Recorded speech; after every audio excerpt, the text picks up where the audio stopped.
Hello and welcome to our channel. Imagine two photographs that look almost identical.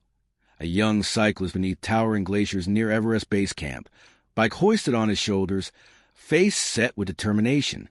The light, shadows, and rugged landscape match perfectly. Yet these images are separated by 4 decades. The first captures Phil Hargreaves in 1984, a 22-year-old from England who pedaled from the UK to Sydney, Australia, one of the boldest adventures of his era. Joined briefly by friends, he crossed continents, endured harsh terrain, and became one of the first documented cyclists to reach Everest Base Camp at 5,364 meters, carrying his bike up the trails. His journey spanned Europe and Asia, packed with stories of hardship, discovery, and human connection that later inspired his family. Nearly 40 years later, in 2024, his son Jamie Hargreaves stands in the exact same spot, striking the identical pose. Bike on back, resolve in his eyes. Also 22 when he began, Jamie didn't just retrace his father's route. He recreated dozens of those iconic photos frame by frame, forging a powerful bridge between generations. Jamie recently completed his own 25,000-kilometer, 15,500-mile journey over 19 months from central England to Sydney. In a recent CNN interview, weeks after finishing, he explained his drive. "I've been inspired by my dad my entire life. My brother and I grew up on his stories. The adventure always called to me. I wanted to do something similar, but make my own way. Then I came up with a plan. That plan took shape 8 years ago. While bigger ambitions loom, perhaps a record attempt, retracing Phil's 1980s path felt like the ideal first step, a tribute to his father, a way to build a social media audience, and a chance to create something unique." In May 2024, fresh from submitting his product design dissertation, Jamie set off from Stockport, England. At 22, just like his dad, the timing aligned perfectly. Everything came together.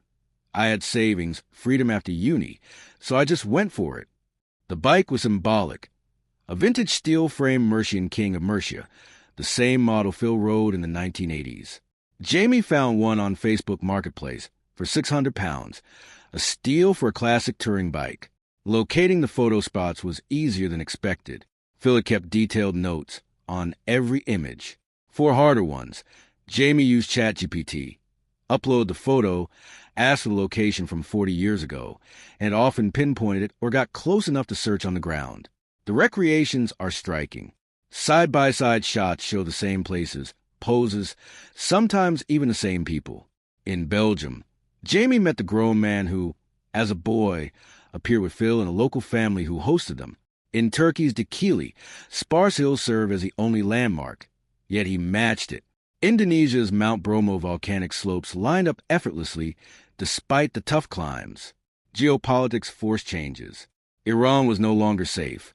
So Jamie detoured through Georgia, Russia, Kazakhstan, Uzbekistan, and Afghanistan before rejoining in Pakistan. Challenges came thick and fast.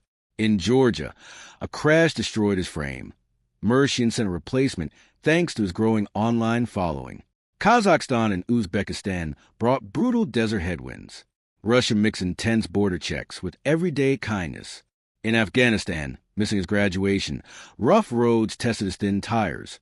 But hospitality shone. "People risked their lives to host me," he said. "The warmth was incredible."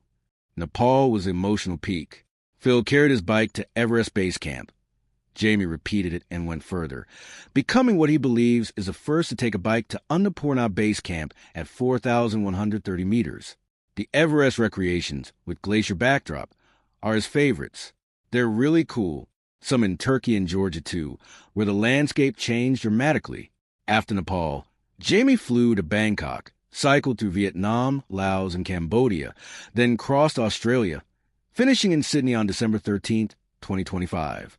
He documented it all on Instagram at j.a.hargreaves, side-by-sides, struggles, triumphs.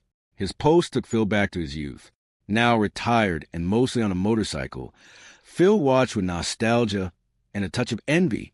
It brought back memories of the road, living dirtbag style, sleeping in bus stops. For Jamie, standing on those exact spots felt almost mystical. Every time I stood where he stood, it was strange. The only thing dividing us was time. I grew up hearing his stories. Then I was there, in those places. It's very special. This is more than a bike trip. It's legacy, inspiration, and proof that one generation's adventure can spark another's. Jamie didn't just follow tracks. He connected across decades, showing dreams can be timeless, handed down like treasures, ready to roll again. What an inspiring father-son story. If it moved you, like comment your own dream adventure, subscribe for more real-life journeys, and hit the bell. Thanks for watching. Stay curious. Stay adventurous. See you next time